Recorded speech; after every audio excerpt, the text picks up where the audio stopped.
Telegram. O bɛ kɛ. N'a dɔrɔn Telegram an b'a daminɛ Mali yɛrɛ la. Ba Maliba. I b'a fɔ mun ye Mali la. Arbitre min n'o ye Koman Kulibali. Ayiwa. Arbitre international kun don. Kosɛbɛ. Jamana a y'a kunnafolo kɛnɛ caman kan. O kɛra koyi. A yɛrɛ directeur régional du budget. Kosɛbɛ. Dizili Bamako. Koman a y'o de ye sisan. Barabara Koman. Koman i b'a k'a fɔ ko mun ye groupe bɛnkan Mali vision. Media. Ayiwa. U nana ka na kunnafolo wɛrɛ di Koman Kulibali. Ayiwa. Koman a ka diɲɛlatigɛ yɛrɛ kɔnɔ a ye arbitre de baara kɛ k'a ɲɛdɔn kosɛbɛ. A y'o de kanu kosɛbɛ. A y'o de kanu a ye coupe du monde fiyɛ ka coupe d'Afrique fiyɛ. O kɛra dɛrɛ. Ka match gɛlɛnw fiyɛ Afrique kɔnɔna la ni Europe.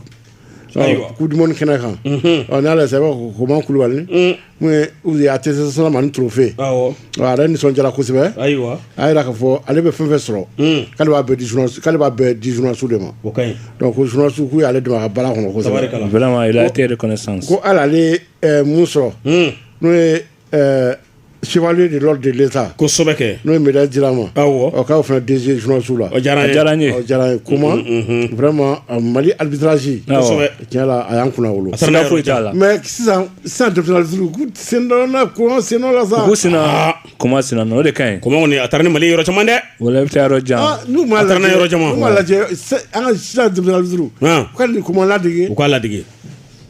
Bɔn n'u b'a fɛ ka Koman ladege u b'u tilen de ka kɛ honnêteté.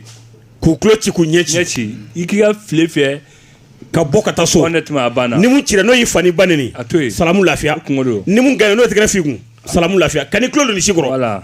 N'o kɛra i bɛ kɛ Koman ɲɔgɔn ye. Tiɲɛ don. Sinon Koman kɔni Mali ma se yɔrɔ caman. Ayi a y'an se. Koman taara ni Mali tɔgɔ ye dɛ. Siga foyi t'a la. D'accord Baarakɛla don. an bɛ to kunnafoniw na. O bɛ kɛ. Ala fɔ mun ye Jeux olympiques 2024. A sera dɛ. Paris a sera. A bɛ kɛ kalo jumɛn? Mois d'août. A sera. A sera dɛ. Donc mun ye Paris 2024. Kosɛbɛ kɛ. Donc u b'a k'a fɔ mun ye Jeux olympiques. A commission d'organisation Paris. Kosɛbɛ. U tun ye wele bila an ka fédération premier vice-président ma. N'o ye Musa Sylvain Jakite. Papa Nicolas. Papa Nicolas ale tun taara Paris. Ayiwa. Mais a kelen tun tɛ a kun ani mɔgɔ tun bɛ ɲɔgɔn fɛ. O ye n kɔrɔkɛ ye. N'o ye Djibril Traoré. Ɔhɔ. Doyen. Doyen. Ayiwa. An doyen de tun bɛ ɲɔgɔn fɛ n'o ye Djibril Traoré. K'a fɔ mun ye Papa Nicolas. Kosɛbɛ. N'o ye fédération premier vice-président Musa Sylvain Jakite a selen Paris. Ayiwa.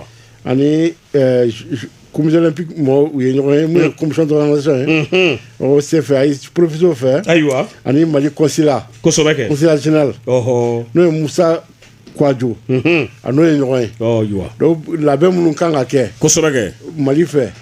Pour que ɲɛta bɛ se ka sabati. Awɔ. Donc minnu ye ɲɛmɔgɔ minnu bɛ yen u bɛ se ka labɛn jumɛn kɛ ka équipe kunbɛn. Ka athlètes kunbɛn. Ayiwa. Donc Musa Sylvain n'o kuma l'o la kosɛbɛ. Tabarikala. Ka tila ani mɔgɔ wɛrɛ ka kuma. O ye président du Haut Conseil des moyens de France. Ayiwa. N'o ye Jabira. Kosɛbɛ. Donc n'o fana kumara u bɛ se ka labɛnw kɛ cogoya min na. Ka taa dɛmɛ don an ka équipe nationale ma I23 ma. Ayiwa. Denmisɛnninw bɛ se ka sankɔrɔta sɔrɔ cogoya min na Paris.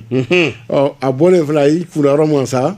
O ye 200 km de Paris fɛn Man u ka dugu bɛ yen n'u b'a fɔ o ma Man. Mali kan ka taa yen ka taa tile 10 kɛ yen. Stage bloqué la. Ayiwa. U b'u sɔrɔ ka taa Paris. Tabarikala. U ka premier match kɛ contre Israël.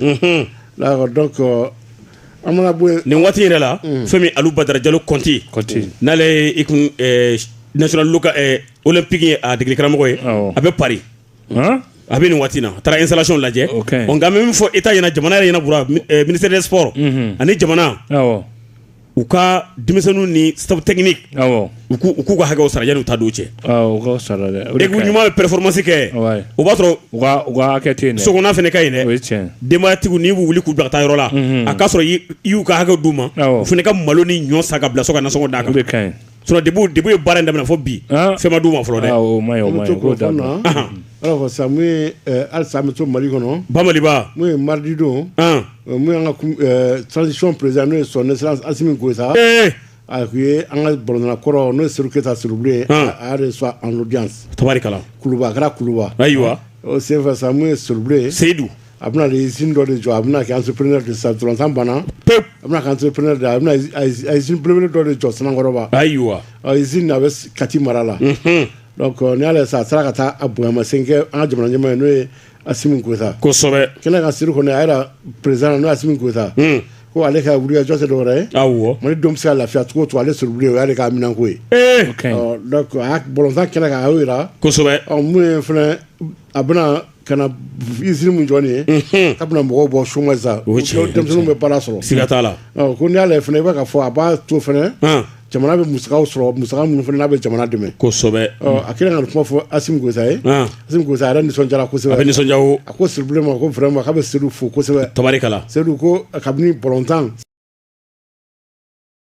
ko vraiment k'a foli bɛ Seydou ye kosɛbɛ a bɛ fo complexe yɛrɛ n'o ye Seydou Keita a ka complexe nin kosɛbɛ kɛ a bɛna production unité de production huile végétale ayiwa n'o ye tulu ye a bɛna tulu dilan surtout ani d'aliment bétail kosɛbɛ n'o ye bagan ka dumuni awɔ a b'o dilan ayiwa bidon plastique kosɛbɛ a b'o dilan o ye wajibi ye ani safinɛ savon tabarikala an tɛna taa ni si sa dugu wɛrɛ la ka na bilen ayiwa nin bɛɛ banna a bɛna situlu tabarikala a bɛn'o fana bɔ 14 milliards de francs CFA s'il vous plaît a bɛn'o de don aw de don usine da fɛ 14 milliards pa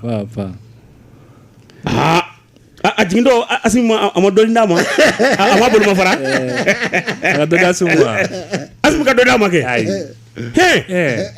le président de la République mais ale ka bilankɔrɔ yɛrɛ gansan man ca Seydou ka ni manakun ye wa a ka Seydou dɛmɛ de parce que Seydou b'a fɛ ka na chômage dɔ kɛlɛ ka bɔ jamana chômage la jamana kan ka denmisɛnninw donni min kɛ baara la Seydou bɛna dɔɔnin ta o la président fana a ka Seydou bolo ma fara non a ye foli min kɛ o wa ye foli t'a bɔ sa mun ye Hollande wa tɔ min n'o ye Vitesse Arnhem u jiginna deuxième division na ayiwa san 35 ayiwa u bɛ première division na tabarikala mais o kɔni san wɛrɛ u bɛ deuxième division tan o kɛra koyi équipe nin gɛlɛya de b'u kan gɛlɛya min b'u kan u ye 18 points de tigɛ ka b'u championnat la tiɲɛ ko irrégularité financière awɔ donc 18 points tigɛra ka b'u championnat la o de y'a kɛ u jiginna kosɛbɛ u bɛ jigin deuxième division na san wɛrɛ gɛlɛya yɛrɛ b'u kan joueurs u jɛra u ka kalo sara kɔ ko k'a bila équipe kɛsu kɔnɔ ayiwa wa joueurs kɔrɔ minnu bɛ yen kosɛbɛ n'u tɛmɛra Vitesse Arnhem na olu fana ye dɛmɛ don 1 million d'euros u b'o dilan dɛmɛ la sisan o ka dɔgɔ Vitesse Arnhem ayiwa an ka cɛ yɛrɛ Mamadou Jara Jila ale tɛmɛra nin équipe la a fana k'a bolo ma fara di a ye dɔ kɛ a fana k'a bolo ma fara di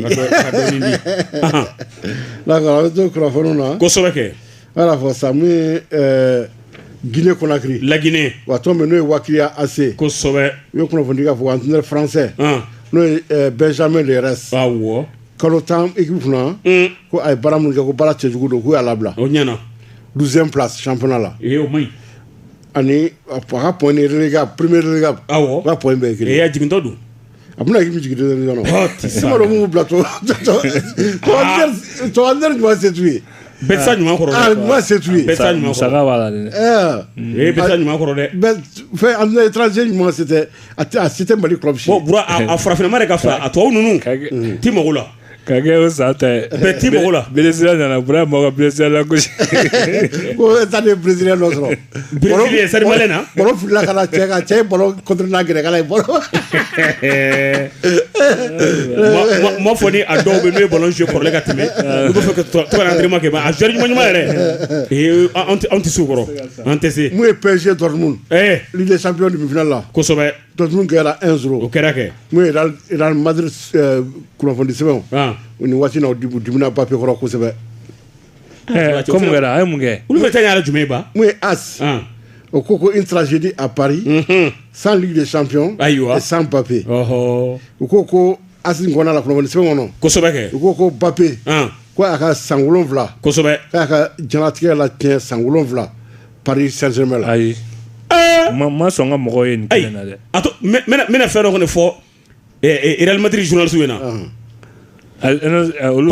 Paris ka i b'a fɔ journal a fɔ Paris ka kɔlɔlɔ min filɛ Mbappé nɔfɛ nin ye n'a taara ni u ka club la u yɛrɛ na san 7 u tɛna foyi sɔrɔ a bɛ da kɔnɔ an b'a mɛn mun ye Marca ayiwa o ko Mbappé si de nouveau k'a bɛna kura tuguni k'a bɛna kura in kɔ a ɲɛna o ko Marca ko Mbappé mun nɔfɛ Europe kosɛbɛ k'a t'a sɔrɔ ka to Paris Saint-Germain la fɔ diɲɛ ka wuli a bɛna fɔ dunan ka wuli k'a ka bisimila Paris kɔni tɛ bi a yɛrɛ c'est officiel a banna a y'a annoncé k'a fɔ ko bi ko a bɔra Paris Saint-Germain la mun ye Mbappé k'a kan b'o fo non a ye foli kɛ san 7 bɔra a ye foli kɛ san wolo a dɔ kɛ sida fɛn bɛɛ d'u ma koyi a ma foyi d'u ma ligue dɔrɔn de ma sɔrɔ Paris mɔgɔ bɛ ligue des champions de la bibi in na pour que i ka fara maa kelen tɛ k'a di o sinon Mbappé basi tɛ an bɛ se k'a fɔ Bura ale de kɛra joueur san a ka but don ta ka ca ka tɛmɛ Paris joueur bɛɛ kan maa ma tɛmɛna mais Bura wɛrɛ journaliste y'a ɲininka wa match don wa ko